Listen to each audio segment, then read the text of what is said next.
제가 이제 주변에 일하는 사람들을 정말 많이 만나게 되잖아요. 네. 너무 아이러니한 모습들이 있는 거예요. 뭐냐면 회사 나가기 싫다. 너 언제 퇴사할 수 있냐. 막 이렇게 얘기를 하면서도 본인이 맡은 프로젝트 있잖아요. 이게 안 될까봐 막 노심초사한 거예요. 그게 단지 인정을 받기 위한 수준이 아니라 잘 됐으면 좋겠다. 사람들이 좋아해 줬으면 좋겠다. 사실 저희가 열정이라고 하는 거에 대해서 오해가 있는데 아침에 출근하면서 거래처를 만난다니 너무 신나. 제품 개발을 하는데 다음 주에 론칭이라니 얼마나 신나나. 이렇게 하는 경우는 없잖아요. 제가 봤을 때 오랫동안 가시고 또 자기가 원하는 분야까지 올라가시는 분들은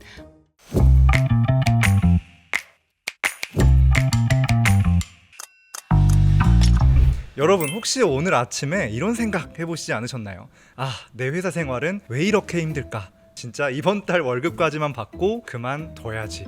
그런데 오늘 모신 분은요, 회사를 사랑하지 않아도 일을 충분히 잘 해낼 수 있고 오히려 전략적으로 버티는 것이 우리한테 가장 강력한 무기가 되어준다고 하는데요. 삼성, LG, 현대차 등 국내 최고 기업과 협력하며 다양한 프로젝트를 성공시키고 국무총리상까지 수상한 일 잘하는 사람의 대명사, 계속해서 나아가는 힘의 저자 박소연 작가님을 모셨습니다.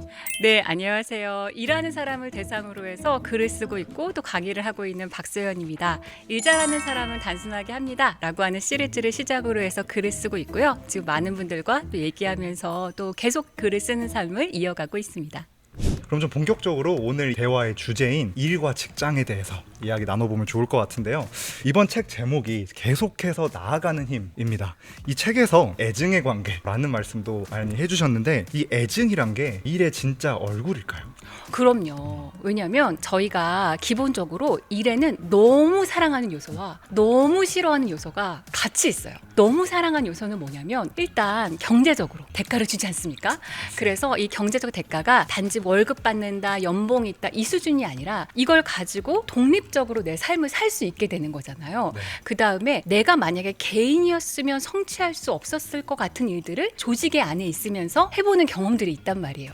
그러다 보니까 성취감이 높기도 하고 인정을 받기도 하고 이런 것들이 있죠. 그런데 싫어하는 요소도 너무 많습니다. 자, 뭐냐면 일단은 내가 원하는 방식대로 할 수가 없어요. 어느 규칙 속에 들어가 있기 때문에 오늘은 밖에 나가서 스스로 내 업무를 생각해보고 싶은데 이렇게 할 수가 없는 거죠. 왜냐하면 어렵죠. 10시에 회의가 정해져 있으니까. 그 다음에 일이라고 하는 건 기본적으로 상대방을 도와주면서 경제적 대가를 받는 거기 때문에 기본적으로 남을 위한 일을 하게 돼요. 이 두 가지를 왔다 갔다 하는 게 너무 자연스러운 모습인 것 같아요. 그럼 그렇게 뭔가 대표 자리까지 가시고 사장 자리까지 가시고 이런 분들 중에 정말 열정적으로 일을 사랑하시는 분과 이 버티는 능력이 있는 분들, 어떤 분들이 더 많으셨을까요? 제가 봤을 때는 버티는 분들이 더 비율이 높은 것 같아요. 저희가 열정이라고 하는 거에 대해서 오해가 있는데 아침에 출근하면서 거래처를 만난다니 너무 신나. 제품 개발을 하는데 다음 주에 론칭이라니 얼마나 신나나. 이렇게 하는 경우는 없잖아요. 네. 대부분은 버티고 보고하고 조율하고 그다음에 협상하고 다시 달래고 뭐 이런 것들로 있단 말이에요. 제가 봤을 때 오랫동안 가시고 또 자기가 원하는 분야까지 올라가시는 분들은 버티는 쪽이 더 강해요. 버틴다는 게 너무 싫은데 참는다 이 느낌이 아니라 오늘은 좋은 날일 수도 있고 내일은 힘든 날일 수도 있고 올해는 정말 잘 나가는 부서로 갈 때도 있고 내년에는 진짜 한직으로 갈 수도 있는 거예요. 그런데 어느 곳으로 가든지 그냥 그 있는 자리에서 자기가 해낼 몫을 하시는 분들이 오래 가시는 것 같고 자기가 원하시는 데까지 가는 것 같아요. 어느 그룹에 거의 정설처럼 있는 그게 있는데요. 어떤 거냐면 관리자급 부장님이 계신데 그분이 이제 대표님까지 올라가실 분인가 아닌가를 테스트하는 게 있어요. 정말 일 잘한다고 하는 난다긴다 하는 분을 한직으로 보내요. 네. 근데 한직으로 보내면서 설명해주지 않습니다. 뭔가 성과도 잘 안 나고 일은 고되고 그런 곳으로 가는 거예요. 그런데 가서도 보는 거죠, 태도를. 그럴 때 이제 막 실망하고 막 이직하고 그러는가 아니면 그럴 때도 조직의 애정을 가지고 내가 그래도 여기서 뭘 배워야지 하시는가를 본단 말이에요. 통과하시고 나면은 이분은 차기 경영진이신 거예요. 그게 어떤 의미냐면 언제나 우리가 일할 때는 좋은 순간도 있고 나쁜 순간도 있잖아요. 그리고 내가 잘해서 잘 될 때도 있고 나는 잘했는데 주변 사람들 때문에 안 될 때도 있고 그런 플럭추에이션하고 상관없이 계속 나는 여기서 내 몫을 이렇게 해야지 라는 분들이 오래 가시는 것 같고 또 원하시는 성취를 하시는 것 같아요. 그게 또 어떻게 보면 열정이라고 할 수 있지 않을까 싶습니다. 네, 이제 직장, 회사 하면 사실은 일 스트레스뿐만 아니라 이 관계 스트레스도 존재한단 말이죠. 근데 이 책에 말씀해 주신 게 다정한 수고로움 이런 표현을 또 해주셨습니다. 이거에 대해서 간략히 설명 한 번만 해주면 좋겠습니다. 제가 좋아하는 용어예요. 아. 사실 저는 선천적으로 다정한 성격이 아니어가지고 수고로움이 있어야 이제 그런 게 발현이 되거든요. 그런데 많은 사람들이 그런 것 같아요. 왜냐하면 회사에 있으면은 대부분 은은하게 짜증이 나 있는 상태이기 때문에 상대방에게 다정하려고 하면은 약간의 수고로움이 있어야 실제로 그 다정함이 발현이 되는 거죠. 네. 그래서 첫 번째는 뭐냐면요. 가능하면 상대방의 시간이나 에너지를 아껴주는 쪽으로 가는 거. 예를 들어서 동료에게 업무를 요청할 때 화 했다가 샤 해서 빵 하게 디자인해 주세요. 이런 거 있잖아요. 그런 거는 사실 동료에게 너무 무례한 거죠. 또 이런 것도 마찬가지예요. 고객 친화적인 DX, UI, AX를 설계해 주세요. 이런 거요. 당연히 고객 친화적인 거지. 우리가 고객 배타적인 걸 만들려는 게 아니잖아요. 이게 이제 첫 번째가 있을 것 같고요. 두 번째는 뭐냐면 할 수 있다면 친절하게 말을 하는 거 이겁니다. 저희가 머릿속에 떠오르는 걸 그대로 얘기하는 게 솔직한 게 아니거든요. 만약에 누가 해준 결과물을 봤어요. 근데 너무 마음에 안 들어요. 그러면은 이때 이런 부분이 마음에 안 든다라고 말하는 건 솔직한 거죠. 네. 하지만 챗GPT 무료 버전도 이거보단 낫겠다 이런 생각을 말하는 거는 안 되잖아요. 네. 그래서 기왕이면 친절한 톤으로 말을 하고 고마우면 고맙다고 말하고 미안하면 미안하다고 말하고 공유해줬으면 공유해준 거 고맙다고 말하고 최근에 유의한 거는 그거가 있을 것 같아요. 이제 상대방의 업무에 대한 피드백을 할 때 요즘 AI에게 물어본대요. 만약에 이거에 대해서 네가 피드백을 한다고 하면 어떻게 해야 할 것 같아? 라고 하는 거예요. 그럼 당연히 AI 같은 경우는 한 30개를 가져오는 거죠. 그전 같았으면 30개가 있다고 하더라도 본인 생각을 정리한 다음에 전달했단 말이에요. 근데 요즘 정말 늘어나는 게 뭐냐면 AI가 지적한 30개, 50개 그거를 그대로 보낸대요. 여기서 말한 대로 바꿔주세요라고 하는 거예요. 이렇게 바꾼다고 하더라도 결국 담당자 봤을 때는 마음에 들 가능성이 높지가 않아요. 본인이 생각해서 전달한 게 아니기 때문에. 그래서 이런 것들은 지양해야 되겠죠. 네, 또 이 회사 생활을 또 하다 보면 사실은 정치질도 난무하고 누가 누구 뒷담화하고 누구끼리만 알고 있고 막 다양한 이제 그런 현상들을 보게 되는데 여기서 나만 친절하고 하면 솔직히 보고되는 거 아닌가? 나만 피해보는 거 아닌가? 이런 생각을 누구나 하는 것 같거든요. 너무 좋은 질문이에요. 왜냐하면 저희가 사실 다 좋은 사람이 되고 싶어 하죠. 그런데 회사에서 착한 사람 되지 마라. 회사에서 그냥 다 좋다 말하지 마라. 뭐 이런 얘기들이 있잖아요. 사실 제가 곰곰이 생각해보면 정치질 하시는 분들만큼 또 친절하신 분들이 없어요. 왜냐하면 그분들은 오직 본인의 상사나 이득이 되시는 분들에게만 친절하신 거죠. 그러나 저희는 균형감을 가지고 있어야 되겠죠. 제가 다정한 수고로움이라고 말할 때 자기가 막 뒤통수를 맞아도 막 허허 웃어야 된다 이런 게 아니에요. 기본적으로 다정하려면 분명히 아닌 상황에는 아니라고 말할 수 있어야 되거든요. 예를 들어서 내가 팀장이에요. 근데 우리 팀원들이 있단 말이에요. 그런데 다른 팀에서나 외부에서 무리한 요청들을 할 때가 있죠. 우리 업무 게 아닌데 그냥 막 떠넘기려고 한다든지 아니면 거래처 파트너 담당사가 이 기간 안에 도저히 안 되는데 무리하게 막 요청을 할 때가 있단 말이에요. 오히려 다정한 거는 그건 안 된다라고 단호하게 말해줘야 우리 팀원들에게 다정한 거잖아요. 그래서 다정하다라고 하는 것에 제가 계속 수고로움이라는 걸 붙이는 게 있어요. 다정하는 거는 그냥 감정의 표현이지만 수고로운 것은 어떤 행동을 같이 오는 거잖아요. 그래서 호구가 될 수가 없습니다. 진정으로 이제 수고로움을 한다면. 이제 뭔가 회사에서 또 이제 무례한 요청이나 불편한 상황이 이렇게 또 이어지기도 하잖아요. 뭔가 나에 대한 공격이라고 대부분 느끼기 때문에 사실 상처받고 곱씹고 한단 말이죠. 이거에 대해서 어떤 구체적인 훈련법이나 노하우가 있다면 들어보고 싶습니다. 저도 이게 처음부터 된 건 아니었고 어느 정도 연차가 차다 보니까 지난 일을 생각한 게 된 거예요. 제가 책에서 쓴 건 뭐냐면 어떤 사람이 나한테 좀 무례하게 행동했거나 약간 얄밉게 행동했을 때 한 번은 생각해 보는 게 좋은 게 이게 악의인가 아니면 무지함인가 이건 있는 것 같아요. 왜냐하면 원래 주니어 때는 선을 잘 모르잖아요. 잘 모르죠. 저도 주니어 연차 때 이거를 3일 만에 주세요 라고 하는 게 정당한 요청인지 무례한 요청인지를 몰랐단 말이에요. 구분하기 힘듭니다. 그래서 오히려 어느 어느 조직이든 간에 제일 무례한 연차가 주니어 연차예요. 주니어 연차가 파트너사한테도 제일 무례하게 대하고 다른 부서에 공문을 보낼 때도 신입이 보낸 공문은 얼마나 무례한지 몰라요. 다음과 같은 사항을 공지드리오니 4월 3일까지 작성하여 완료하여 주시기 바랍니다. 궁금하신 사항이 있으면 어디 메일로 보내시기 바라고 규정된 템플릿 안에 꼭 작성 부탁드립니다. 그럼 담당 팀장님들은 명령이야 뭐야 얘 네. 누구야 막 이러는데 그 실무자는 갑질을 하려고 그런 게 아니라 자기는 프로처럼 써야 되니까 그렇게 써야 된다고 생각을 한 거예요. 맞아요. 그래서 제 생각해봐요. 얼마나 많은 선배님들이 또는 같은 파트너 담당자분들이 저를 봐줬는지 알겠어요. 그래서 저희도 무례한 사람을 만났을 때 이게 악인가 아니면 몰라서 저러나 라고 한 번쯤은 생각해보는 게 좋을 것 같아요. 또 이 책을 읽다 보면 흥미로운 표현이 나옵니다. 보이지 않는 좋아요 버튼? 좋아요 버튼 하면 되게 뭐 SNS나 이런 걸 떠올리게 되는데 스스로를 응원하고 하기 위해서 좀 이걸 어떻게 활용하면 좋을까요?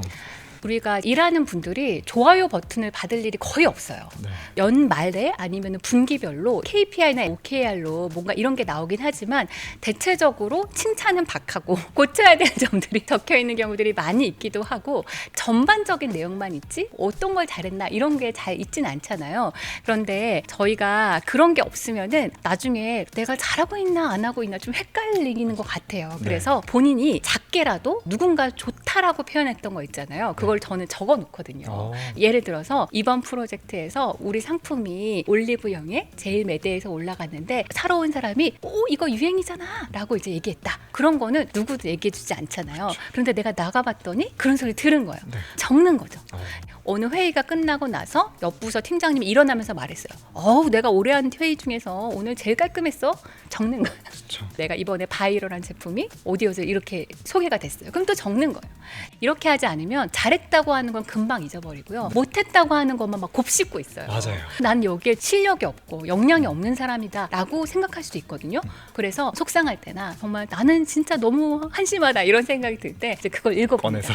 그러면 갑자기 마음이 따뜻해져요. 네. 그래서 그걸 추천드리고요. 본인의 프로젝트를 정확하게 연도별로 아카이빙 해 놓으시는 게 되게 중요해요. 그게 DB로 활용하기 위한 걸로도 중요하지만 지금 나는 정말 발전이 없다. 이런 생각이 누구나 한 번씩 오잖아요. 한 번씩 옵니다. 그러면 3년 전에 자기의 프로젝트 폴더를 보는 거예요. 내가 도대체 무슨 낯짝으로 이렇게 했던가. 이걸 좋아해준 클라이언트는 정말 훌륭하신 분들이었구나. 이런 생각이 든단 말이에요. 예전에 인스타에 공유됐던 것 중에 하나가 뭐냐면 3D 이런 거 디자인하시는 대표님이 본인이 10년 전에 했던 것을 막 너무 끔찍해 하시면서 막 못 보겠어 이러면서 막 하시는 게 있었거든요. 사실 모든 일하는 사람들은 그런 면이 있죠. 그래서 그걸 잘 아카이브 해놓으시면 당연히 업무 레퍼런스도 되지만 내가 좀 한심하다라는 생각이 들 때 더 한심했던 3년 전의 나를 보면서 그때 내가 저렇게만 됐으면 좋겠다라고 말했던 사람이 내가 지금 돼 있구나라는 생각을 하시면 좀 도움이 될 것 같아요.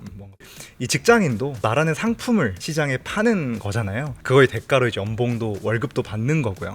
그럼 나를 어떻게 하면 이 시장에 더 비싸게 팔 수 있을까? 쉽게 말해서 몸값을 높일 수 있을까라는 고민을 사실 매일 하면서 살아가는데 이 책에서 교집합의 마법이라는 개념을 소개해 주셨습니다. 교집합의 마법이 무슨 뜻이고 또 어떻게 활용해 보면 좋을지 설명 한번 부탁드립니다.